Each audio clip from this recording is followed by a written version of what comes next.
It is both a pleasure and a privilege for me to welcome all of you, athletes, faculty, colleagues, students, members of the Manhattanville Board of Trustees, distinguished alums, members of the administration, Manhattanville athletic staff and other staff colleagues, and valiant friends from the neighborhood, the region, and all over this country and indeed the world to tonight's celebration.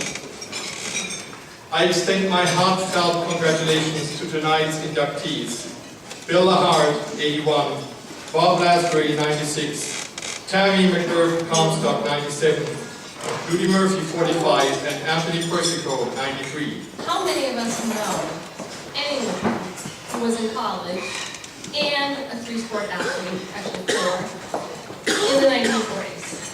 It's really amazing. And a political war going on, and here was Judy, just working hard in her studies, playing 3 sports, and as Steve mentioned, importantly, volunteering, as many of the other women at Manhattanville did, the Knickerbocker Hospital, which was across from the Convent Avenue campus. Without further ado, I want to introduce you to an amazing person, a 4-sport athlete who truly embodies what it means to be a Manhattanville valiant in every way imaginable.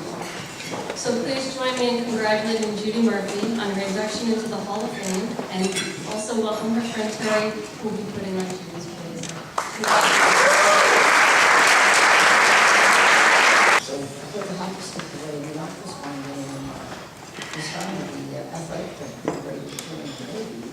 So Judy, what position did you play in high school? And I said, I didn't play in high school. We didn't have a team. Oh, she said, that's interesting. And to average a little more than 6 goals a game in a season is something that needs to be noted again. Think about it. A 6-goal game for anyone is considered an accomplishment, but to average that for an entire season is mind-blowing. And believe me, his assist numbers could have been a lot higher too if I wasn't too busy watching him in awe as he would go through the whole team, make a perfect stick-hitting pass to me, and I'd still somehow manage to drop it. But he wasn't all offensive either. He could D you up, hit in the trenches, clear the ball, grab ground balls, coach on the field, and have your back when needed. That was the thing about our lacrosse teams in the early 90s. We all liked to give each other a lot of grief to no end. But in the end, when we were on that field, we'd be there for each other. And that had a lot to do with Anthony Persico. Congratulations, Anthony, for this outstanding and well-deserved distinction. You're one of a kind, and now you can return the favor and make my speech where Manhattanville inducts me into the Academic Hall of Fame. I'm grateful and proud of my family, starting with my 3 sisters who are here, Deborah, Lisa, and Lauren, who are 3 pillars of strength that have supported me vigorously throughout my career and life. And now their children, almost all of my 10 nieces and nephews, carrying on the tradition of playing lacrosse, with 2 now playing at the college level, Samantha at Notre Dame, and Michaela will be playing at West Point next year.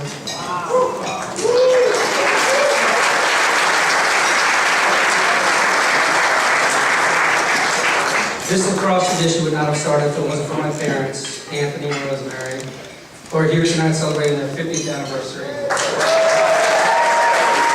But it is off the athletic field where I've come to adore and respect Tammy even more. She babysat my oldest child. Her oldest daughter, my youngest daughter, went to preschool together. She became a resident assistant here for the college, and those who know how tough that position was, Tammy did that. She also helped recruit other athletes here to the Manhattanville community because of her love of this atmosphere, her love of college sports, and just, those who walk around Manhattanville College, those who come back, the guys over the lacrosse, everything, just the family and the warmth that we have. That's what Tammy loved. That's what she wanted to bring other athletes here to. She became someone I could confidently talk to, someone I could rely on. And with her and Mama McGurk there, everybody knows Mama McGurk, Tammy is family. Ladies and gentlemen, I now present to you student, athlete, mother, friend, and now Hall of Famer, Tammy McGurk. This was the bottom of the 7th inning with a winning run on base, 2 outs, 2 strikes on the batter. The catcher would throw that 3rd strike, wouldn't be a problem. The speech thing, whole new goal. My parents suggested that I go to a smaller school so that I can focus on my academics as well as playing sports.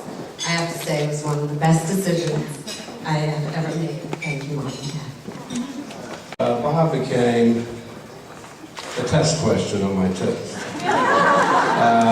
The last thing I talk about in American sports history every time when you reach the end of the road is Lasbury, an Alva College student athlete, and how he made history here as an athlete, since this is the Athletic Hall of Fame, although as I've tried to suggest, there are lots of other things to Bob Lasbury's life as well.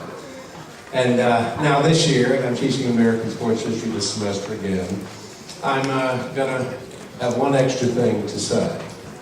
Now be sure the next time you're walking into Kennedy Jail, you look at that Hall of Fame board and see the Bob Lasbury plaque, because now Bob is immortalized.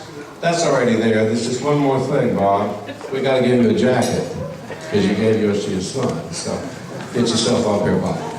The opportunity to play two sports, along with Manhattanville's strong academic reputation, was something that drew me to the school.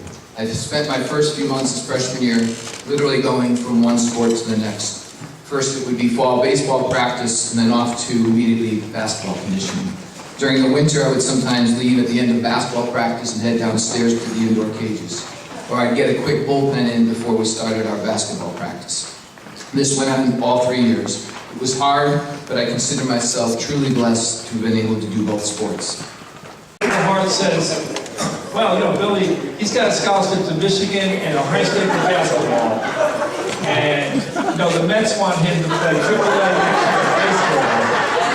And the Ivy League is after him in soccer. But he wants to go to Manhattanville. And lastly, Billy's mom, Rosemary.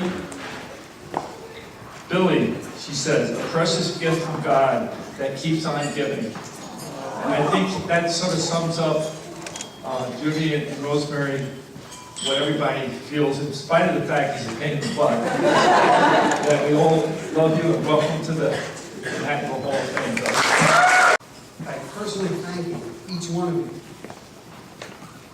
for being who you are and being part of who I am, and making my life so much fuller than it ever could have been had I not come to Manhattan. Tonight's award is meaningful to me because in the days, the weeks, and the years ahead, when I think about tonight, I'm going to be thinking about all of you, including those who couldn't make it tonight, and those who have passed on, like my dad, and Mrs. White, and my coaches Frank Porter, Lenny Abramowitz, Tommy O'Toole, Tom Carney, and Larry Holt. I'm going to think about the fun times we shared and the good times to come, whenever and wherever that may be. Thank you so much for being here. I love you guys. Thank you.